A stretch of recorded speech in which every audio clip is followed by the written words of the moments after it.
I watched my father's face turn pale as he read the bank statement I just handed him.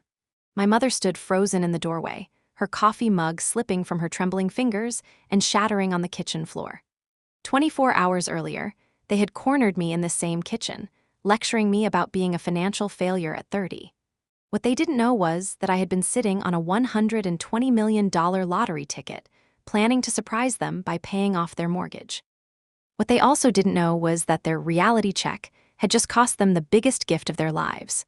But let me take you back to where this all began, because the story of how I became a multimillionaire overnight is nothing compared to the story of how my parents taught me the true value of family. Growing up as the middle child in the Morrison household meant mastering the art of invisibility. My older sister, Rebecca, was the golden child, the one who could do no wrong in my parents' eyes. She was valedictorian, prom queen, got a full scholarship to Stanford, and landed a six-figure job at Google straight out of college. My younger brother Jake was the baby, the charmer who could talk his way out of any trouble and into anyone's heart. He was captain of the football team, had colleges recruiting him by his junior year, and now runs his own successful marketing firm. Then there was me, David. Average grades, average looks, average everything. I was the one who helped Mom with groceries without being asked, who shoveled the driveway every winter without complaint, who remembered everyone's birthdays and anniversaries. But somehow, being reliable wasn't as impressive as being exceptional or charming. I remember when I was 12, I spent weeks building a birdhouse in shop class. I was so proud of it, had painted it blue because I knew Mom loved blue. I rushed home to show them, bursting through the front door with this crooked little house in my hands. Dad was on the phone with someone, bragging about Rebecca making honor roll again. Mom was helping Jake with his math homework, exclaiming over how smart he was. I stood there in the living room, holding my birdhouse, waiting for someone to notice me. After 20 minutes, I quietly took it up to my room and put it on my desk. It sat there for years, a constant reminder that sometimes love isn't enough if you're not the right kind of remarkable. This pattern continued through high school and college. When I graduated with a degree in accounting, Dad's response was, "Well, at least you'll always have steady work." When Rebecca got promoted to senior engineer, they threw her a dinner party. When Jake launched his business, they invested $10,000 and told everyone they knew about their entrepreneur son. When I got my CPA certification, Mom said, "That's nice, honey," and went back to watching television. Don't get me wrong, my parents weren't monsters. They weren't abusive or neglectful in any obvious way. They provided for me, they said they loved me, they showed up to my graduation. But love and attention are different things, and I learned early that the squeaky wheel gets the grease while the reliable wheel just keeps turning, unnoticed and unappreciated. By the time I turned 29, I had settled into a comfortable but unremarkable life. I worked as a senior accountant at a mid-sized firm in downtown Minneapolis. I had a small but nice apartment, a reliable car, and a decent savings account. I wasn't wealthy, but I wasn't struggling either. I was what you might call financially responsible, maybe even boring. I paid my bills on time, contributed to my 401k, and had an emergency fund that could cover 6 months of expenses. My social life was quiet but fulfilling. I had a close group of friends from college. We'd meet for dinner once a month and catch up. I volunteered at the local animal shelter on weekends, which is actually where I met Sarah. She was a veterinary student doing her rotation there, and we bonded over our shared love of rescue dogs and terrible Netflix documentaries. We'd been dating for about 8 months by the time this story takes place, and while it wasn't passionate romance novel material, it was comfortable and genuine. She understood my family dynamics without judgment, having grown up in a similar situation as the overlooked middle child herself. The lottery ticket that changed everything was actually Sarah's idea, though she'll never know how right she was to suggest it. We were at the gas station after grabbing coffee on a Sunday morning in early March. She was complaining about her student loans, joking about how she'd probably be paying them off until she was 50. "You know what we should do?" she said, grabbing a lottery ticket from the dispenser. "We should buy one of these ridiculous things." "What's that saying about how you can't win if you don't play?" I laughed and grabbed one too. "Sure, why not? I'll throw away $2 on the impossible dream." We bought our tickets, and I promptly forgot about mine. It sat in my wallet for 3 weeks, crumpled up behind my credit cards, completely forgotten until I was looking for a receipt and found it while waiting in line at the bank. The drawing had been the night before, March 22nd. I pulled up the winning numbers on my phone, more out of curiosity than any real hope. I matched the first number, then the second. By the third number, my hands were starting to shake.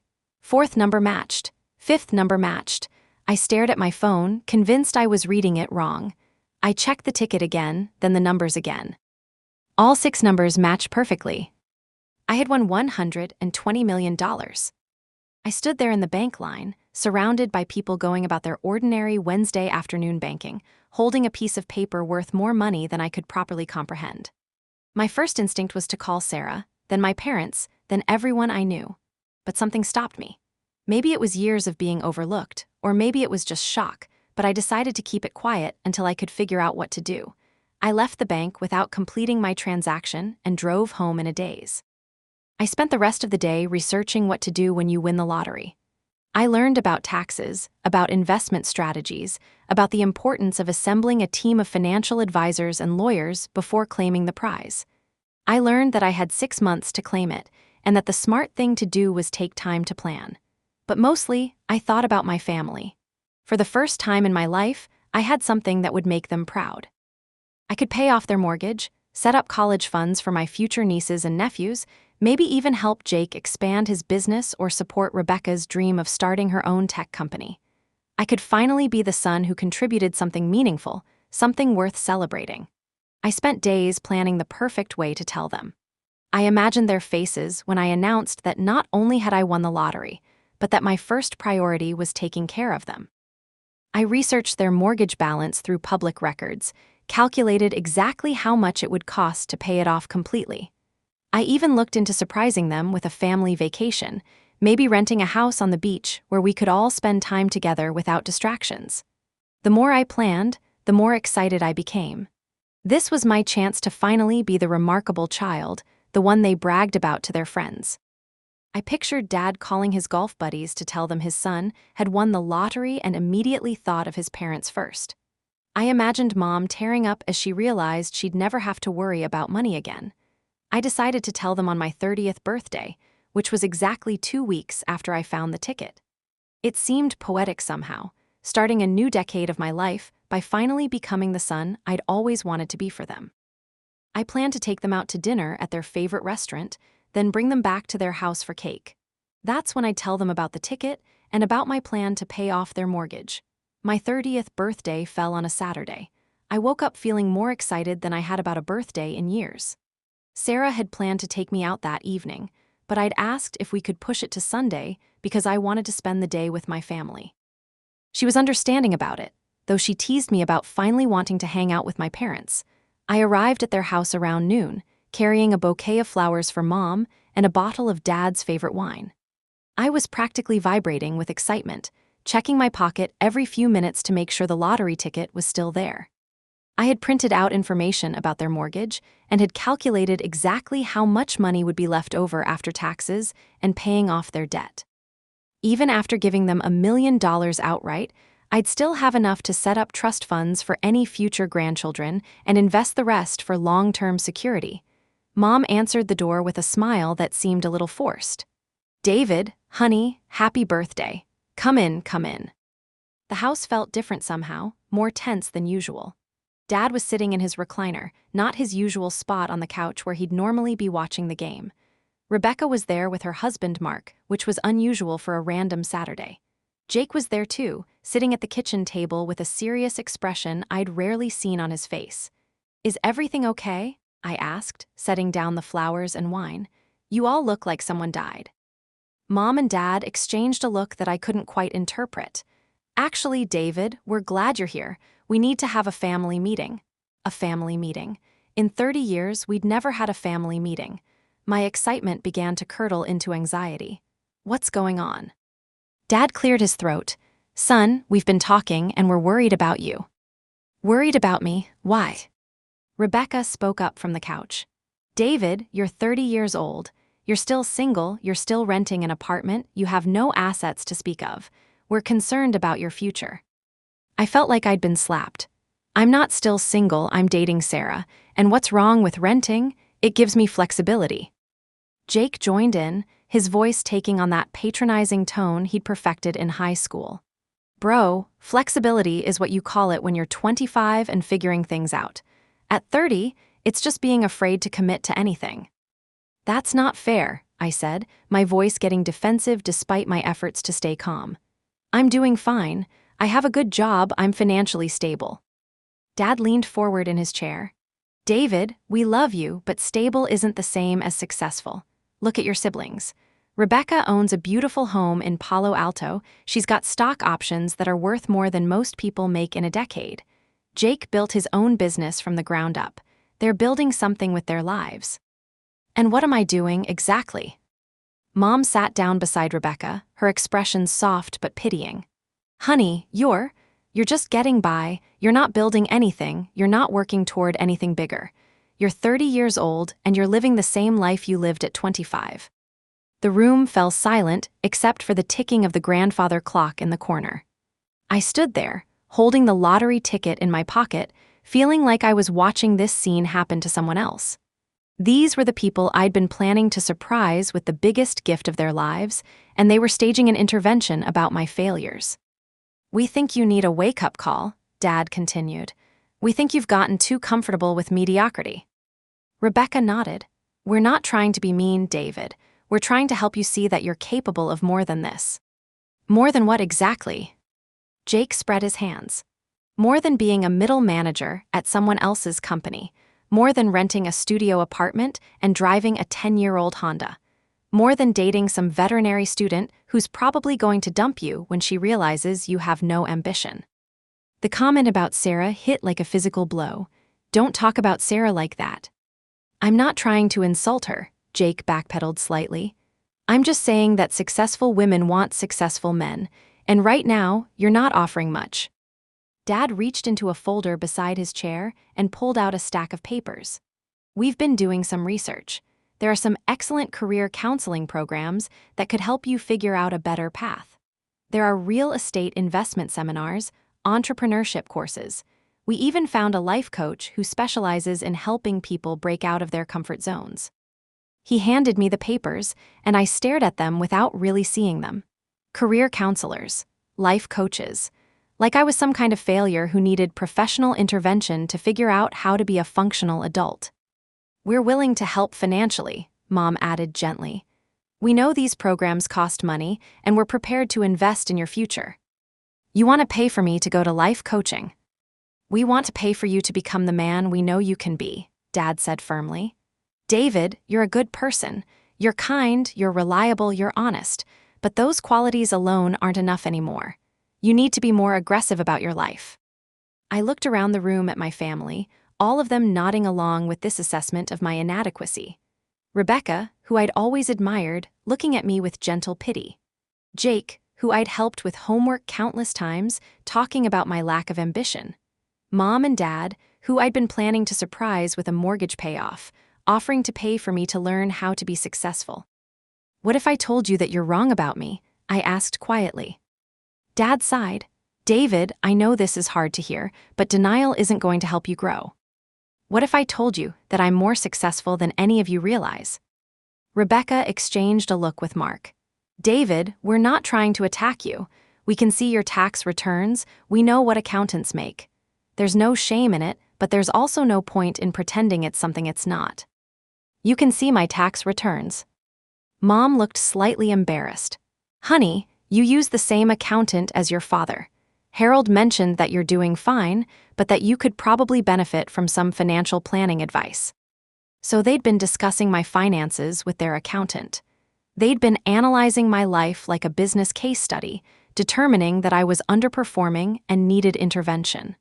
The lottery ticket in my pocket suddenly felt like it was burning through the fabric. Okay, I said slowly. Let me make sure I understand this correctly. You've called a family meeting to tell me that I'm a disappointment. You've researched ways to fix me, and you're willing to pay for it because you think I'm too much of a failure to afford it myself. David, that's not how we meant it, Mom started. That's exactly how you meant it, I interrupted. And you know what the really sad part is? I came here today planning to give you the biggest surprise of your lives. I came here planning to tell you something that would have made you proud of me for the first time in 30 years. Dad frowned. What are you talking about? I reached into my pocket and pulled out the lottery ticket. I held it up so they could all see it. This ticket is worth $120 million. I won the lottery 3 weeks ago, and I've been planning to pay off your mortgage as a surprise. The room went dead silent. I could hear the refrigerator humming in the kitchen, the sound of a car driving by outside. Everyone was staring at the piece of paper in my hand like it might explode. Rebecca was the first to speak. David, that's not funny. I'm not joking. I pulled out my phone and showed them the winning numbers, then held the ticket next to it. 6 numbers, all matching, $120 million. Jake leaned forward, squinting at the ticket. Holy shit, he's serious. Language, Mom said automatically, then caught herself. David, is this real? It's real. I've been carrying it around for 3 weeks, planning the perfect way to tell you. I researched your mortgage balance. I calculated exactly how much it would cost to pay it off completely. I was going to surprise you after dinner tonight. Dad stood up slowly, his face pale. You won $120 million. Yes. And you were going to pay off our mortgage. I was going to do a lot more than that. I was going to set up trust funds for future grandchildren, help Jake expand his business, help Rebecca if she ever wanted to start her own company. I was going to take care of the whole family. The silence stretched on for what felt like hours. I could see them all processing this information, recalibrating their entire understanding of the situation. Mark, Rebecca's husband, was the first to recover. David, this is incredible. Congratulations, man, this is life-changing. Thank you, Mark. Rebecca stood up, her expression shifting from shock to something that looked like embarrassment. David, we had no idea, if we had known. If you had known, you wouldn't have staged an intervention about my failures. Mom covered her face with her hands. Oh, David, honey, we're so sorry, we didn't know. You didn't know I had won the lottery, but you also didn't know me, I said, surprised by how calm my voice sounded. You looked at my life and saw failure because it didn't look like Rebecca's life or Jake's life. You never considered that maybe I was happy with my choices or that maybe I had different priorities. Dad sat back down heavily. Son, we were trying to help. No, you were trying to fix me. There's a difference. I put the lottery ticket back in my pocket. The really tragic part is that I was so excited to finally have something that would make you proud of me. I thought this would change everything between us. It will, Jake said quickly. David, this is amazing. You're set for life. I was set for life before I won the lottery, I replied. I had a job I liked, an apartment I enjoyed, a girlfriend who loves me for who I am. I was happy. But apparently my happiness wasn't the right kind of happiness. Rebecca stepped forward. David, we made a mistake. We can see that now, but this doesn't have to change anything between us. We're family. I looked around the room at these people who shared my DNA, who had raised me and shaped me and apparently never really known me at all. You want to know the truth? I came here planning to pay off your mortgage, but I also came here hoping that, for once in my life, you'd be proud of me just for being me. Instead, I found out that even without knowing about the lottery, you thought I was such a failure that you needed to stage an intervention. Mom was crying now, silent tears streaming down her face. David, we love you. Mom was crying now, silent tears streaming down her face. David, we love you. David, wait, Dad called as I headed toward the door. Let's talk about this. Let's figure this out. I paused at the front door, looking back at my family. Rebecca was comforting Mom, Jake was staring at the floor, Dad was standing helplessly in the middle of the living room. These were the people I'd been planning to take care of for the rest of their lives. Here's the thing, I said quietly. When I walked in here today, I was planning to give you $1 million gift. But gifts are supposed to be given with love and joy, not obligation or guilt. Right now, I don't feel much love or joy. I left them sitting there and drove home to my small apartment, my reliable car carrying me back to my supposedly inadequate life. But for the first time in years, I felt something I hadn't expected to feel: relief. The week that followed was one of the strangest of my life. I went to work every day, did my job, came home to my apartment, and tried to process what had happened. Sarah could tell something was wrong, but I wasn't ready to talk about any of it yet. I told her I'd had a fight with my family and needed some space to think, which was true enough. I spent hours researching what to do with lottery winnings, but now it felt different. Instead of planning gifts for my family, I was planning a life for myself. I read about financial advisors and investment strategies. I looked into charitable organizations that might benefit from donations. I even started thinking about what I might want to do professionally if money was no longer a concern. On Thursday evening, Sarah came over with takeout from my favorite Thai restaurant. She set the containers on my small dining table and fixed me with a look I recognized as her serious face. "Okay, spill it," she said. "You've been weird all week, and I'm not buying the story about a simple family fight. What's really going on?" I looked at this woman who had never once made me feel inadequate, who laughed at my jokes and respected my choices and seemed to genuinely like spending time with me. She was wearing scrubs from her shift at the animal hospital, her hair pulled back in a messy ponytail. She wasn't glamorous or ambitious in the way my family valued, but she was real and kind and present in my life in a way that felt solid and genuine. "Sarah, what would you say if I told you I won the lottery?" She paused with a forkful of pad thai halfway to her mouth. "I'd say that's either the best news ever or you're having some kind of breakdown." "It's the best news ever, I think. Maybe, I'm not entirely certain anymore." I told her everything. About finding the ticket, about planning to surprise my family, about the intervention and their assessment of my inadequate life. I showed her the ticket, walked her through the calculations I'd done about taxes and investments. She listened without interrupting, her expression shifting from disbelief to amazement to anger. "They said what about me?" she asked when I got to Jake's comment about her dumping me for someone more successful. "He said successful women want successful men, and I wasn't offering much." "That little shit," she said, which was stronger language than I'd ever heard from her. "David, you know that's complete garbage, right? You know I don't care about any of that stuff." "I know, that's why it hurt so much." "I know, that's why it hurt so much." She reached across the table and took my hands. "What are you going to do?" "I honestly don't know. Part of me wants to claim the ticket tomorrow, pay off their mortgage anyway, and prove that I'm bigger than their small-minded assessment of my life.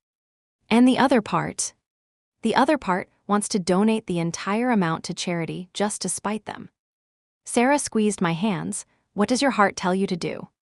I thought about it for a long moment. My heart tells me that this money is a gift, and I shouldn't let their behavior determine how I use it, but I also can't pretend that what happened didn't happen. Over the next few days, I made some decisions. I called a financial advisor that had been recommended by one of my colleagues. I scheduled a meeting with a tax attorney. I began the process of claiming my lottery winnings, but I didn't tell my family yet. I also made another decision. I was going to take some time off work and figure out what I really wanted to do with my life. Not because my family thought I lacked ambition, but because having financial security gave me the freedom to explore options I'd never considered before. The financial advisor, Jennifer Chen, was a woman in her 40s who specialized in sudden wealth syndrome. When I told her about my situation, she nodded knowingly. "You'd be surprised how many lottery winners struggle with family dynamics," she said. "Money changes relationships, often in ways people don't expect. The key is to make decisions based on your values, not on other people's reactions." "My values," I repeated. "I guess I need to figure out what those are." "Tell me about your life before the lottery. What made you happy?" I thought about it. I liked my work well enough, though it wasn't my passion. I loved spending time with Sarah. I enjoyed volunteering at the animal shelter. I liked quiet evenings at home, good books, cooking dinner. I was never the type to dream about fancy cars or mansions. "So you were content with your life?" I wasn't opposed to having more money, but I wasn't desperately unhappy either. Jennifer made some notes. "It sounds like your family's intervention was more about their perception of success than about your actual happiness or well-being." That's exactly what it was. So the question becomes, do you want to use this money in a way that validates their definition of success, or do you want to use it in a way that aligns with your own values? That conversation helped clarify something for me. I realized that my initial plan to pay off my parents' mortgage had been motivated partly by generosity, but also partly by a desperate need for their approval. I wanted them to see me as successful, as worthy of their pride and attention. But now I understood that their approval would come at the cost of accepting their judgment of my previous life. If I rewarded their intervention with a massive financial gift, I'd be essentially agreeing that they were right to see me as a failure who needed fixing. I decided to handle things differently. 2 weeks after my birthday confrontation, I called my family and asked them to meet me at the same restaurant where I'd originally planned to celebrate. I told them I had something important to discuss about my future, which was true enough. They all showed up, looking a mixture of hopeful and nervous. I think they expected me to tell them I'd taken their advice to heart and enrolled in some kind of self-improvement program. Instead, I told them I was claiming my lottery winnings and taking a year off to travel and figure out what I wanted to do next. "That's wonderful, David," Mom said, though she looked confused. "But what about our conversation about making changes in your life?" "I am making changes," I said, "but they're changes I want to make, not changes you think I should make." Dad leaned forward. "Son, this is a huge opportunity. With this kind of money, you could start any business you wanted, invest in real estate, really build something significant." "I could," I agreed. "But maybe I don't want to build something significant in the way you define it. Maybe I want to use this money to have experiences, to help people, to explore possibilities I never had before." Rebecca looked uncomfortable. "David, we never meant to make you feel like your life wasn't valuable. We were just trying to encourage you to reach your potential." "My potential according to whom?" I asked. "Rebecca, you're incredibly successful and I'm proud of you. Jake, you built something impressive and I respect that, but success isn't a one-size-fits-all concept." Jake shifted in his seat. "Bro, I think we got off on the wrong foot with this whole thing. Obviously, you're doing better than any of us realized." "Am I, though? Or am I exactly the same person I was 3 weeks ago, just with different numbers in my bank account?" The table fell quiet. I could see them struggling with this idea that maybe I hadn't been failing at life just because my life looked different from theirs. "Here's what I've decided," I continued. "I'm going to claim the lottery winnings and use them to live the life I want to live. I'm going to travel with Sarah when she finishes her degree. I'm going to donate to causes I care about. I might start a business someday, or I might not. I might buy a house, or I might keep renting if it makes me happy." Dad frowned. "David, that sounds like you're just going to coast through life." "No, Dad, it sounds like I'm going to make intentional choices about my life, instead of letting other people's expectations drive my decisions." I pulled out an envelope I'd prepared. "I've written each of you a check for $10,000, not because you need it, but because I love you and I want to share this good fortune with my family." I handed each of them an envelope. $10,000 was a generous gift, but it was also far less than the $1 million mortgage payoff I'd originally planned. "David," Mom said, staring at her check, "this is very generous, but you were expecting more." Rebecca looked embarrassed. "We weren't expecting anything." "Really? Because the first thing Dad asked when I showed you the ticket was whether I was going to pay off their mortgage." That was true, and they all knew it. In the chaos of that moment, Dad's immediate thought had been about what my winnings could do for them. "I'm not trying to punish you," I said gently, "but I realized that giving you a huge gift right after you told me my life was inadequate would send the wrong message. It would suggest that you were right to see me as a failure, and that winning the lottery somehow validated your intervention." Jake looked confused. "But David, you did win the lottery. That changes things." "It changes my bank balance. It doesn't change who I am or what makes me happy. The person you staged an intervention for is the same person sitting here right now. If you thought that person was a failure, then lottery winnings don't magically transform him into a success." I could see them trying to process this logic. They wanted to have it both ways, to maintain that their assessment of my life had been correct while celebrating my sudden wealth. "What I'm hoping," I continued, is that maybe this whole experience will help you understand that there are different ways to live a successful life. My version of success might not look like Rebecca's or Jake's, but that doesn't make it wrong. Mom reached across the table and squeezed my hand. David, we do understand that. We love you exactly as you are. I appreciate that, Mom, but loving someone and respecting their choices are different things. You love me, but you don't respect the life I was living. Dad sighed heavily. Son, maybe we handled this wrong, but our intentions were good. We want you to be happy. I was happy. That's what you never understood. I was genuinely content with my life. I liked my job, I loved Sarah, I enjoyed my hobbies and my friends. The only thing that made me unhappy was feeling like I was disappointing you. The conversation continued for another hour, with my family gradually beginning to understand my perspective. It wasn't easy for them to accept that their intervention had been misguided, but they were trying. As we prepared to leave the restaurant, Rebecca pulled me aside. David, I owe you an apology. I realize now that we projected our own insecurities onto your situation. I've been so focused on achieving external markers of success that I forgot to consider whether you actually wanted those things. Thank you for saying that. Can I ask you something? Are you really happy with your choices, or are you just saying that to make a point? I thought about it honestly. I'm happy with most of my choices. There are things I might want to change or explore, but that's true for everyone. The difference is that now I have the freedom to make those changes because I want to, not because someone else thinks I should. Rebecca nodded. I think I understand. And for what it's worth, I think you're handling this whole situation with a lot more grace than I would have. Over the following months, I did exactly what I said I would do. I took a leave of absence from work and spent time figuring out what I wanted to do with my life and my money. Sarah and I traveled together, visiting places we'd only dreamed about before.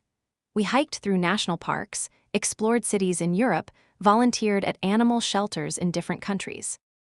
I also started a foundation focused on providing financial assistance to middle-class families facing unexpected hardships, medical bills, job loss, natural disasters. The foundation wasn't flashy or high-profile, but it aligned with my values and gave me a sense of purpose. Sarah finished her veterinary degree and opened a practice that focused on providing affordable care to low-income pet owners. I helped fund it, not as a grand gesture, but as a practical investment in something we both believed in. My relationship with my family gradually improved, though it took time.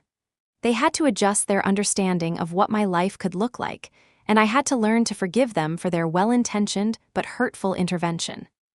About 6 months after claiming the lottery winnings, Dad called me one evening. David, I've been thinking about what you said at dinner, about different definitions of success. Yeah, I think you were right.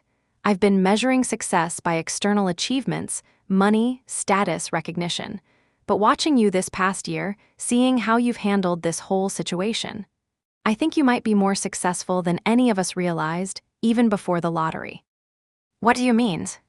You're the only one of my children who seems genuinely happy. Rebecca's stressed about her career constantly. Jake's always worried about his business, about competition, about maintaining his lifestyle. But you've always seemed content with who you are. I appreciate you saying that, Dad.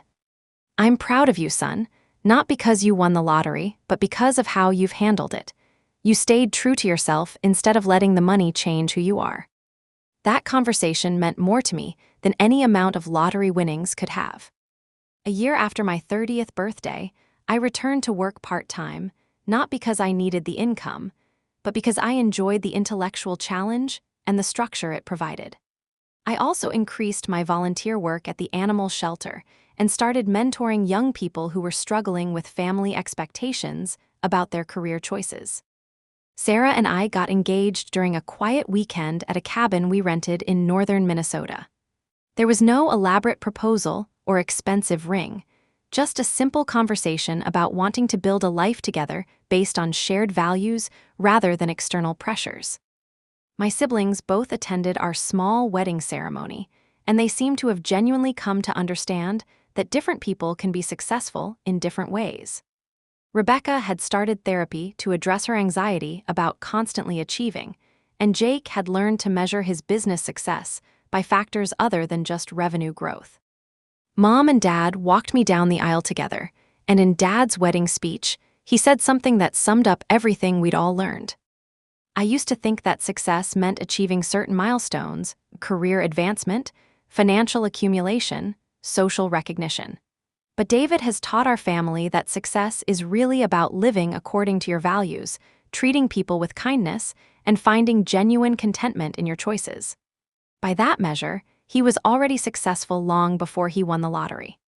Looking back now, 3 years later, I realized that winning the lottery was both the best and worst thing that could have happened to me. It was the worst because it revealed how little my family understood or respected my choices. But it was the best because it forced all of us to examine our assumptions about success, happiness, and what really matters in life. I never did pay off my parents' mortgage, though I certainly could have afforded to. Instead, I helped them refinance at a better rate and offered to assist with payments if they ever needed it. The difference was significant. One approach would have been about proving my worth through grand gestures, while the other was about providing practical support while respecting their independence. The money gave me freedom, but not in the way people usually think about lottery winnings. It didn't free me from work or responsibility or the normal challenges of life. Instead, it freed me from the need to live according to other people's definitions of success. It allowed me to make choices based on what truly mattered to me, rather than what I thought would impress others. Sarah and I still live relatively modestly, though we're comfortable in ways we never were before. We travel when we want to, support causes we believe in, and don't worry about money in the way most people our age do. But our day-to-day life isn't dramatically different from what it was before. We still enjoy quiet evenings at home, still volunteer at the animal shelter, still prefer small gatherings with close friends over large parties. The foundation I started has grown beyond what I initially imagined. We've helped hundreds of families navigate financial crises, and I've discovered that this work gives me more satisfaction than any traditional career advancement could have. It's not the kind of success that gets written about in business magazines, but it's deeply meaningful to me. I think the most important lesson I learned from this whole experience is that external validation is a poor substitute for self-knowledge. For 30 years, I had sought my family's approval and pride, measuring my worth by their reactions to my choices. Winning the lottery gave me the opportunity to break free from that pattern and define success for myself. It also taught me that money, even a lot of money, doesn't solve fundamental relationship problems. If my family hadn't been able to see past their own biases about success, all the lottery winnings in the world wouldn't have fixed our dynamic. The real breakthrough came when we were all willing to examine our assumptions and change our perspectives. I still buy lottery tickets occasionally, more out of habit than hope. Sarah laughs at me for it, pointing out that I've already used up my lifetime's worth of luck. But I think she misunderstands the appeal. It's not about winning again. It's about remembering that sometimes the most extraordinary things can happen to the most ordinary people, and that how you handle those extraordinary moments reveals who you really are.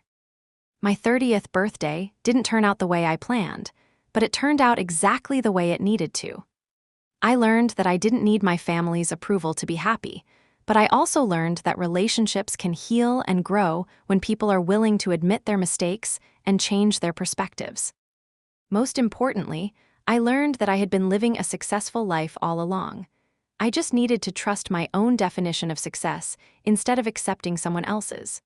The lottery winnings were just the catalyst that helped me recognize something that had been true all along. That contentment, kindness, and authenticity are worth more than any external marker of achievement. And sometimes, that recognition is worth $120 million.